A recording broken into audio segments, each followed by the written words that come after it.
নমস্কার, digital model মিশনের আন্তরিক শুভেচ্ছা। আজ আমি আবারও নতুন ভিডিও নিয়ে এসেছি। সমস্ত আসামবাসীকে জানাই আমি আন্তরিক শুভেচ্ছা। আমাদের কাছে মিনি পাওয়ার টিলার 7.5 HP গাড়ি পাবেন, প্লাস 10 HP কামা ইঞ্জিন পাবেন। আমাদের কাছে যেগুলো প্রোডাক্ট পাবেন আপনার আসামের ভাইয়ের জন্য খুব ভালো একটা প্রোডাক্ট। এগুলো গাড়িতে আপনি 1 ঘন্টায় 3 থেকে 3.5 বিঘার মাটি হাল চাষ করতে পারবেন, প্রায় 1 লিটার পেট্রোল দিয়ে। খুব ভালো একটা গাড়ি, দামদার মডেল আমি নিয়ে এসেছি। প্লাস আপনি দেখতে পারবেন আমাদের সাথে কী কী গাড়ি পাবে, আমাদের শোরুমের কী কী ঠিকানা পাবেন। আমাদের ঠিকানা হচ্ছে Cooch Behar public bus stand plus Sitalkuchi হসপিটালের সামনে আমাদের শোরুম রয়েছে।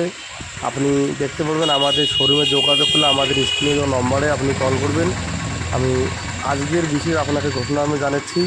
আমাদের শোরুমে কী কী প্রোডাক্ট পাবেন আর আমাদের ভিডিওর মধ্যে আপনি সব কিছু দেখতে পারবেন। আমাদের কাছে রাইস মিল থেকে শুরু করি mini power tiller 7.5 HP, 10 HP, 8 HP এবং সব ধরনের গাড়ি আমাদের কাছে পাবেন। আর আমাদের কাছে গাড়ির উদ্দেশ্য কি, আপনি যেখান থেকেই অর্ডার করেন না কেন আমাদের কোম্পানি অল ইন্ডিয়া ডেলিভারি করায়। ঠিক আছে, আপনাকে অনলাইনে 2000 টাকা অনলাইনে পেমেন্ট করলে শুধু আধার কার্ড পাঠিয়ে দেবেন, একদম হোম ডেলিভারি ব্যবস্থা আছে।